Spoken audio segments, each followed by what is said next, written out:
You are listening to Mining Stock Education. Hole 57's a discovery hole. It confirms the idea, and we might have just clipped the edge of something.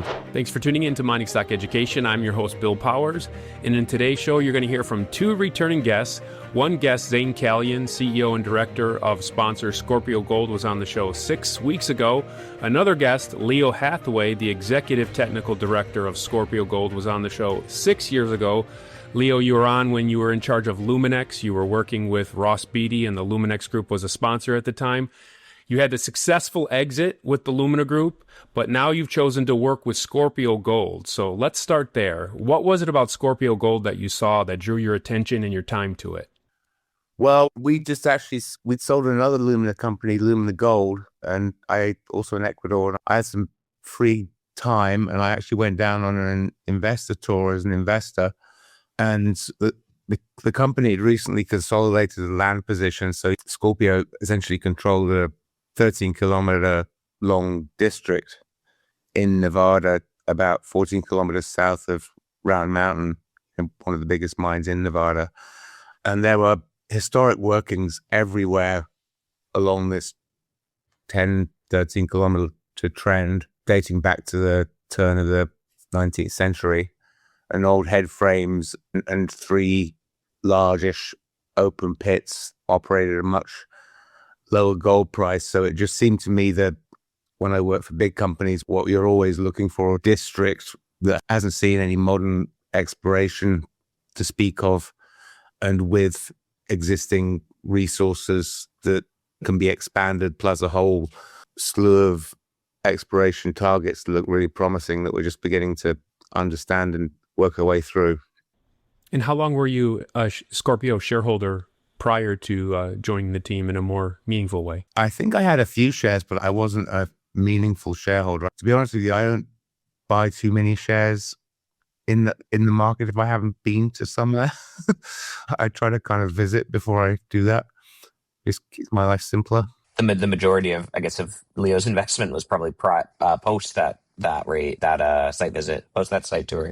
Yeah, I pretty much packed the truck up after that because I thought this is in the right place. You know, it's in the right jurisdiction, especially having come off Ecuador, where a lot of the reason it took a long time to sell those companies was because of the jurisdictional risk, which you don't have in Nevada. Easy to work and high grade gold in a kind of gold bull market. So it seemed like a really, really simple choice, and I was keen to get involved because projects like that don't come along very often. And after you backed up the truck, then you presented the idea to Ross Beatty and Eric Sprott, and you were kind of the catalyst behind that $8 million raise? Yeah. Yes. Yeah. Okay. And with the 740,000 ounces of pit-constrained inferred resource that you have, were you involved in that resource calculation and what went into that? I was. It was started before I joined, but I was involved when it was prior to publishing it. Yeah. So there's a lot of targets across your multi-kilometer trend, and this we should note for new listeners that don't know the Scorpio story. Scorpio has the Manhattan District consolidated. This is about 10 miles south of Kinross's Round Mountain, which is a 15 to 16 million ounce historic producer. So Leo, were you involved in the primary catalyst with choosing a lot of these targets? You got 3 drills running right now. What is your role with the company? I'm overseeing exploration and helping along the Lumina model, try to communicate to the market what we're doing from a corporate perspective and how we're going to add value, but also driving the technical side the way we did through all the Lumina companies, which is essentially grow an inferred resource to as close to as big as it can be, whilst at the same time setting up, gathering all the information you need for a PEA so you can execute a PEA fairly rapidly. And then the market can get some economic parameters to put around the project and then advancing it from there. The target for the end of this year is 2 million ounces. When you set foot on the ground, what were you thinking as what were you defining in your head as exploration success? Well, I guess from what I could see around the existing pits and what was known already, it didn't seem like a huge stretch to get to 2 million ounces. You know, that seemed pretty low risk to me. We have about 18 targets, all of which look pretty good, all of which haven't really seen any deep drilling or step out drilling that seem to be quite poorly understood. So I think there's a very good chance that a number of those will come in as new discoveries, and we're just going to have to, roll with the punches a little bit as the results come in, because we're obviously trying to add resources, but at the same time devote some drilling to new targets, which is what we did at Black Mammoth. Let's dig into Black Mammoth. You put out a news release, and it deals with 2 targets, successful hits at Iron Queen and Black Mammoth. What's the significance of the Black Mammoth target and what you hit here? Black Mammoth is a hill that sits up above the camp, a very prominent hill. There's a picture of it in figure 3 in the news release.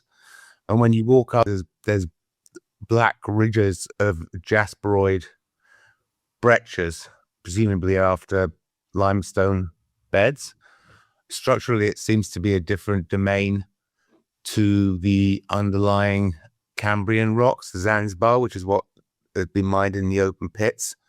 So it's very intriguing. The whole thing is littered with small historic workings, and there's been some very high-grade gold samples taken out of those jasperoids historically, and there's never really been any deep drilling there. So the thought, and I guess the final thing to say, is it lies directly on strike of the main Reliance Fault, which is the dominant structure that controls the location of all of the known ore bodies on the trend. So but look, to me, the vision was that you've got potentially a feeder structure coming in underneath these beds that could form a cap, and what you're seeing in the jasperoids in the high-grade samples is essentially kind of leakage from something deeper down, fed by the Reliance Fault, striking underneath that hill.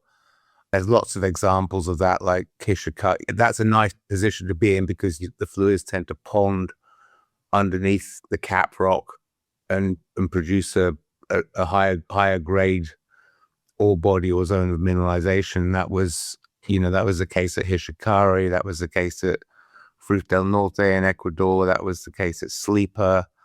It's a good scenario to find a high grade ore body where you see lots of leakage and you're right along strike from a potential feeder zone, and you're in the cap rocks that nobody's really drilled through and tested below. So you're obviously applying a different geological model to this whole trend. Nobody has explored, at least recently, with this model in mind. I don't know. Maybe they have, but they haven't had the money to do the deep drilling they did. so I'm not sure if it's my original idea, but that was the thought, and that was why we targeted those holes. Zayn, can you hit some of the further targets at Black Mammoth from underground, where you have the historic underworkings of the gold wedge deposit? Yeah, so we've actually, like, from a, call it, operational standpoint, it's pretty exciting, because Black Mammoth comes right up against the highest grade part of our resource, which is the historic Gold Wedge Underground, which remains a permitted underground mine.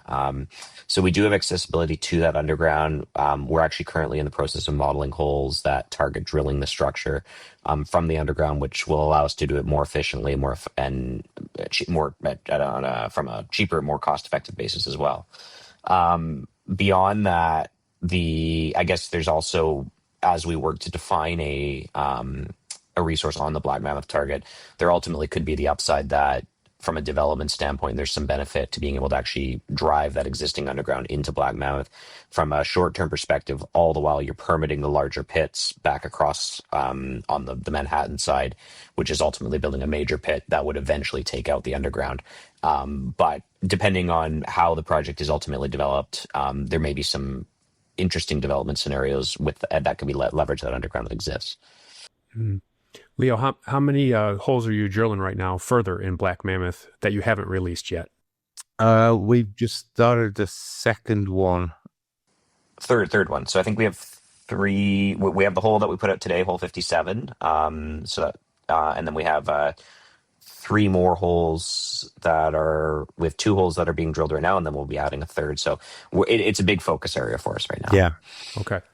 Well, I was going to say, in my mind, hole 57's a discovery hole. You know, it confirms the idea, and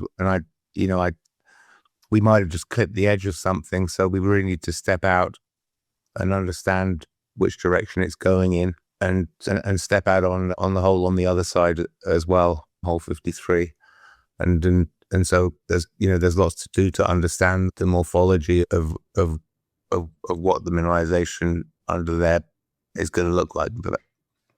But we're doing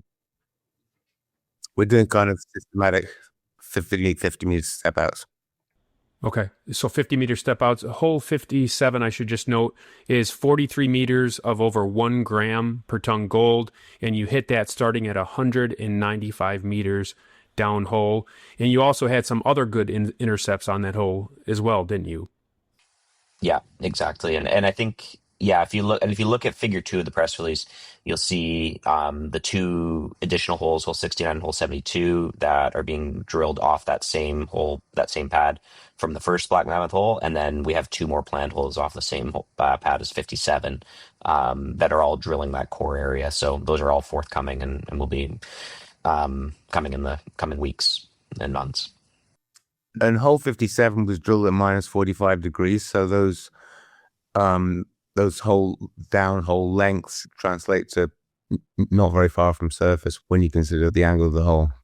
As you referenced, there's multiple pits. There's many historic workings across your trend. So we've been talking at the northern end of the trend with the Black Mammoth. But going to the southern end, you have your Iron Queen target. You also hit there. Over 2 grams per ton gold over almost 5 meters from 41 meters downhole. And you also hit another one at 4.29 grams per ton gold over 3.55 meters from 64 meters downhole. What should we understand the significance of this is, Leo? Iron Queen, these were really exploratory holes. We didn't have a lot of data about Iron Queen. We were testing what the resource model predicted would be an area where there would be resources, and that proved more or less to be where the intercepts occurred. And we did actually then get the 0.23 over 7.62 meters and the 0.82 over 7.28 meters in the lower part of that hole is actually outside of where we were predicting we get mineralization. You know, the rocks here are fairly complex. They're Cambrian in age, and they've seen a lot of folding and squeezing and thrusting. Previous drilling was done RC, so these are the first diamond holes. It really gives us a lot of geological information to go back and understand where to go next. Zayn, where are we at in terms of holes drilled, pending holes, and what you have at the assay labs? Yeah, so we actually shipped 6 holes into the lab on Friday of last week. So lots of results forthcoming. I think we're at 72 holes total drilled since we took over Scorpio at the beginning of 2024 at Manhattan. That's since that would have been June of 2023 or 2024 that we started drilling. So yeah, it's exciting times. We have lots of drill results forthcoming. 3 drills still active in the field, continuing to drill aggressively. We're going to continue that cadence, and I think results will definitely start to pick up now that we have those 6 holes shipped. We should get a big batch of results here forthcoming in the immediate future. I'll anecdotally just say it was I had some trepidation about putting out results on April Fool's Day. And unfortunately, the hole that we were drilling was from Black Mammoth and not the April Fool's target, which is one of our targets. But I did think that it was it's kind of cool though, because the history of the April Fool's target is the history of a completely new discovery. Maybe Leo could probably tell the story better than I can, but the fact that we're putting out a discovery hole, or what we consider a discovery hole for Black Mammoth on the same day that on April Fool's Day is pretty fortuitous, just given the history of the April Fool target that we have too. So in the district. Apart from being fascinating geologically, it's fascinating from a historic point of view. There was a huge gold rush in the late 1800s here, which was started by a shepherd who sat down on a bit of rock to have lunch and noticed that it was plated with gold, and immediately rushed to the claims recorder and filed a claim over that area. And it was on April Fool's Day, so he called it April Fool. And that was the first claim ever filed in Manhattan. And that was the beginning of a staking rush that I think at the height of it, there was 5,000 people living in the Manhattan town. And, you know, you go up into some of these prospects that have never been visited, and there's these piles of old rusting tin cans and remains of tents where there was clearly once a mining camp mining away on one of these little showings. So yeah, that's the history of the April Fool, Karen. The question I had though was Hooligan. How did you name it Hooligan? Like, who came up with that name? Do you know that history? That history, I don't think we know. I think that was another, but it is a historic area. And yeah, it's one of those. It's actually pretty exciting because Hooligan was an area that it was a combination of acquisition of some of the claims, and then actually, sorry, most of it was acquisition of claims. There's a little bit of claims, a couple of claims that we staked there, but it was basically an overlooked resource. There was a historic resource that exists there on open ground, and it was a great opportunity that we were able to pick up. So since we're talking about claims, one question or concern did come in, Zayn, since our last interview, and that was about Getchell Gold having some of their claims jumped in Nevada. And Bill, what is Scorpio's status with securing and maintaining their active claims? Yeah, so we're like land management in the U.S. in general, Nevada especially, is a very tough. Like you have to be very conscious of it because there is lots of risk associated with it. That said, like I think the Getchell Gold example it was unfortunate, the situation that they were put in, but ultimately, as long as you're diligent, as long as you ensure that you're effectively managing your claims, you can definitely protect yourself, and we do so.